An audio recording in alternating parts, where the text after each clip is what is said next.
કસ્ટમાઇઝમાં ગોલ્ડમાં તો બધી વસ્તુ બની જાય છે, સિલ્વરમાં બધા પોસિબલ નથી કરતા. તો આજે અમે મુલાકાત લીધી છે લક્ષી ડાયમંડ અને એમાંના એક પર્સન છે. મારું નામ જૈનિશ અરખાણી છે. મારું નામ છે નિમિષ વઘાસિયા અને અમે બંને પાર્ટનર છે લક્ષી ડાયમંડ જ્વેલરી. જયેશભાઈ, એટલા બધા બિઝનેસમાંથી તમે ડાયમંડનો બિઝનેસ શું કામ સિલેક્ટ કર્યો છે? મારો મોટો ભાઈ છે પહેલેથી જ જ્વેલરીમાં છે અને એણે અમને કીધેલું હતું કે તમે આ જ લાઈનમાં આગળ વધો. નકર અમે બે સાથે જ તે મિત્ર છીએ. અમે ટેક્સટાઇલમાં હતા મારા ફાધરને ત્યાં. ઓકે, તો તમે મેન્યુફેક્ચરિંગ અને ડિઝાઇન કરવાનું જાતે જ કેમ ડિસિઝન લીધું? એનું કોઈ રીઝન પર્ટિક્યુલર? કારણ કે અત્યારે ગોલ્ડમાં છે ને કોઈ કસ્ટમાઇઝમાં ગોલ્ડમાં તો બધી વસ્તુ બની જાય છે, સિલ્વરમાં બધા પોસિબલ નથી કરતા. અને એ અમે એક પોઈન્ટ જોઈને અમે છે ને આખું સિલ્વરમાં કસ્ટમાઇઝનું ચાલુ કર્યું.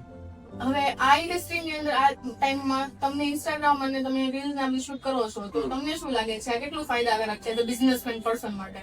જો પહેલા તો અમારી શોપ છે ને આ મેન રોડ ઉપર નહોતી. લો ઇન્વેસ્ટમેન્ટના કારણે આપણે ફર્સ્ટ ફ્લોર પર રાખેલી હતી. એટલે ત્યાં અમારે રિટેલ કસ્ટમર એટલું બધું હતું ને, અને મંદીના ટાઈમમાં અમે ચાલુ કરેલી હતી. તો ત્યારે વિચાર્યું એવું કે ગામમાં આપણે બધે બહારથી હવે ઇન્ફ્લુએન્સર અમે બધા હાયર કરતા હતા તો બહુ કોસ્ટલી વધી જતું હતું અમને. એટલે અમે વિચાર્યું કે હાથે જ રીલ બનાવવાનું આપણે ચાલુ કરીએ કે એનાથી આપણું કામ નીકળે. તો પહેલો મહિનો મતલબ 1 મંથ લગી રીલ્સ બનાવી, એમાં બહુ કઈ આવ્યું નહીં, મતલબ રિવન્યુ ન મળ્યું. પછી સેકન્ડ મંથ થી મતલબ ચાલુ થઈ ગયા કસ્ટમર, મતલબ કે ગોતતા ગોતતા આવે એવી રીતે આવવાનું ચાલુ થઈ ગયું અમારે. હવે તમે અત્યારે સોશિયલ મીડિયા પરથી તો તમારે ઓર્ડર આવે છે, તો તમે એઝ અ વેબસાઇટ પ્લેટફોર્મ ઉપર કેમ જવા માંગો છો? એમાં એવું છે કે અત્યારે અમારા કમ્પિટિટર બ્રાન્ડ છે બધી ઘણી ખરી સિલ્વરમાં, મતલબ કે અત્યારે અમારે તો સ્ટાર્ટિંગ છે. અમારી કમ્પિટિટર બ્રાન્ડ બધી વેબસાઇટ થી જ કામ કરે છે અને વધારે ટ્રસ્ટ કસ્ટમરને છે ને વેબસાઇટ થી મળવાનું છે. એના કારણે અમે વેબસાઇટ પ્રિફર કરવા માંગીએ. તમારા માટે બ્રાન્ડનો મતલબ શું છે? કે અત્યારે ઘણા બધા લોકો છે જ તે માર્કેટમાં. યુનિક વસ્તુ માર્કેટમાં અત્યારે આપશું તો બ્રાન્ડ ઉપર આવવાની છે. એટલે યુનિકનેસ ઉપર જ આખી બ્રાન્ડ અમારે બનાવવાની છે.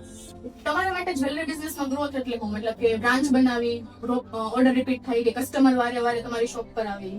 અમારા માટે જ્વેલરી બિઝનેસમાં સૌથી મોટી ગ્રોથ એ છે કે અમે ડાયરેક્ટ કસ્ટમર જોડે બંધાઈએ.